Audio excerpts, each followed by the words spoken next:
ಅಂತ ಸುರೇಶ್ ಅವರ ಬಳಿ ಇಷ್ಟೇ ಪ್ರಸ್ತಾಪ ಮಾಡಿದ್ದೇನೆ. ನಾನು ನಂಜೇಗೌಡ ಹತ್ರ ಪ್ರಸ್ತಾಪ ಮಾಡಿಲ್ವಲ್ಲ. ನೋಡಿ, ಹೇಳಿದ್ನಲ್ಲ, ಇವತ್ತು ಗೌರವಾಯುತ ಸಿದ್ದರಾಮಣ್ಣವ್ರಿಗೆ, ಗೌರವಾಯುತ ಜಿಲ್ಲಾ ಉಸ್ತುವಾರಿ ಮಂತ್ರಿಗಳಿರ್ತಕ್ಕಂಥ ಸುರೇಶ್ ಅವರಿಗೆ, ನಮ್ಮ ಗೌರವಾಯುತ ಮಂತ್ರಿಗಳಾಗಿರ್ತಕ್ಕಂಥ KH ಮುನಿಯಪ್ಪನವರ ಒಂದು ಮಾತಿನ ಮೇಲೆ ಇವತ್ತು ಕಟ್ಟು ಬಿದ್ದು ನಾನು ಇದ್ದೇನೆ. ಮುಂದೆ ಈ ನಾಯಕರು ಯಾವ ರೀತಿ ದಾರಿ ತೋರಿಸ್ತಾರೋ ಅದೇ ರೀತಿ ಹೋಗ್ತೇನೆ. ಅವ್ರ ಬಗ್ಗೆ ಮಾತಾಡೋದಿಲ್ಲ, ನನಗೆ ಅವ್ರ ಬಗ್ಗೆ ಮಾತಾಡೋ ಅಗತ್ಯತೆ ಕೂಡ ಇಲ್ಲ. ಇಷ್ಟೊಂದು ಸ್ಪಷ್ಟವಾಗಿ ಹೇಳಿದ್ದೇನೆ. ನನಗೆ ಭರವಸೆ ಕೊಟ್ಟಿರ್ತಕ್ಕಂಥದ್ದು ಈ ರಾಜ್ಯದ ಗೌರವಾನ್ವಿತ ಮುಖ್ಯಮಂತ್ರಿಗಳಾಗಿರ್ತಕ್ಕಂಥ ಸಿದ್ದರಾಮಣ್ಣವರು, ಈ ಜಿಲ್ಲೆಯ ಉಸ್ತುವಾರಿ ಮಂತ್ರಿಗಳಾಗಿರ್ತಕ್ಕಂಥ ಗೌರವಾನ್ವಿತ BS ಸುರೇಶ್ ಅವರು, ಈ ಕರ್ನಾಟಕ ಸರ್ಕಾರದ ಆಹಾರ ಮಂತ್ರಿಗಳಾಗಿರ್ತಕ್ಕಂಥ ಮಾಜಿ ಸಂಸದರಾಗಿರ್ತಕ್ಕಂಥ ಸನ್ಮಾನ್ಯ KH ಮುನಿಯಪ್ಪನವರ ಸಮಕ್ಷಮದಲ್ಲಿ ಇದು ಚರ್ಚೆ ಆಗಿದೆ. ಆ ಚರ್ಚೆಯ ಫಲಶ್ರುತಿಯಾಗಿ ಮಾಡ್ತಾರೆ ಅನ್ನೋ ಆಶಾಭಾವ ನನಗಿದೆ. ನಂಜೇಗೌಡ ಹೇಳಿಕೆಗೂ ನನಗೂ ಸಂಬಂಧ ಇಲ್ಲ. ನಾನು ಆ ಬಗ್ಗೆ ಪ್ರತಿಕ್ರಿಯೆ ಕೊಡೋದಿಲ್ಲ.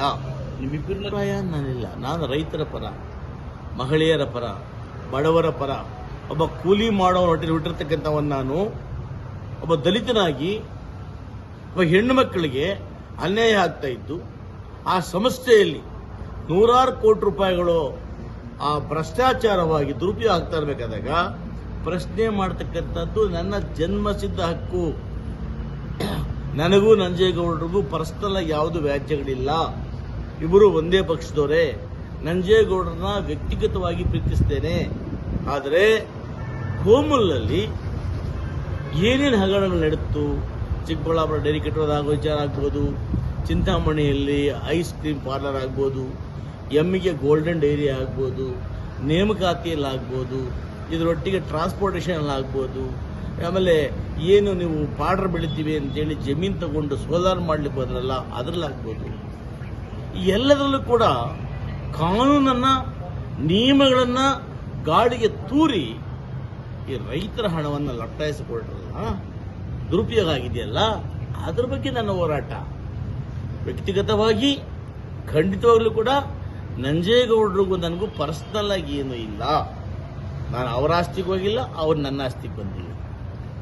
ನೋಡಿ, ನನ್ನ ಹೋರಾಟ ಅದಕ್ಕೋಸ್ಕರ ಬಂದಿರ್ತಕ್ಕಂಥದ್ದು. ನಾನು 12 ವರ್ಷಗಳಿಂದ ನನ್ನ ಭಾಗದಲ್ಲೇ ಡೈರಿ ಇದ್ರೂ ಕೂಡ ಒಬ್ಬ ಶಾಸಕನಾಗಿ ನಾನು ಅಲ್ಲಿ ಎಂಟ್ರಿ ಆಗಿರಲಿಲ್ಲ. ಯಾಕೆ ಹೇಳಿ?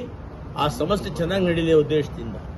ಇವಾಗ ಎಂಟ್ರಿ ಆಗಿದ್ದೀನಂದ್ರೆ ಅಲ್ಲಿನ ಅಕ್ರಮಗಳು, ಅಲ್ಲಿನ ಅವ್ಯವಹಾರಗಳು, ಅಲ್ಲಿನ ಅಧಿಕಾರಿ, ಬಹುಶಃ ಒಬ್ಬ MD ಇದ್ದಾನೆ ಗೋಪಾಲ್ ಸ್ವಾಮಿ ಅಂತ, ಇನ್ನೊಬ್ಬ ಗೋಪಾಲ ಮೂರ್ತಿ, ಇನ್ನೊಬ್ಬ ಅವನು ನಾಗೇಶ್ ಅಂತಕ್ಕಂಥ ಒಬ್ಬ, ಇನ್ನೊಬ್ಬ ಇವನು ನಮ್ಮ ಚೇತನ್ ಅಂತಕ್ಕಂಥವ್ರು. ಇವರೆಲ್ಲ ಏನು ಮನುಷ್ಯರ? ಇವರೆಲ್ಲ ಇವರಿಗೆ ಸರ್ಕಾರಿ ಕಾನೂನು ಕಟ್ಟಲೆ ಭಯನೇ ಇಲ್ವಾ?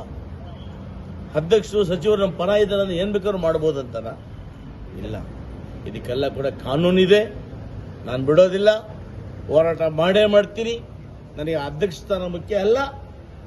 ನಾನು ಕೋಚಿಂಗ್ ಹೋಗಿರೋದೇ ರೈತರ, ಹೆಣ್ಣು ಮಕ್ಕಳ ಅವರ ಹಿತವನ್ನು ಕಾಪಾಡಲಿಕ್ಕೋಸ್ಕರ. ನನ್ನ ಯಾವುದೇ ಸ್ವಾರ್ಥಕ್ಕಲ್ಲ. ನನಗೆ ಡೈರಿಯಿಂದ ಅವರು ಸಿಟ್ಟಿಂಗ್ ಕೊಡ್ತಕ್ಕಂಥ ಫೀಸು ಅಗತ್ಯ ಇಲ್ಲ. ನಾನು ಡೈರಿ ಸಭೆಗಳಿಗೆ ಹೋದಾಗ ಅಲ್ಲಿ ಟೀ ಕೂಡ ಕುಡಿಯೋದಿಲ್ಲ.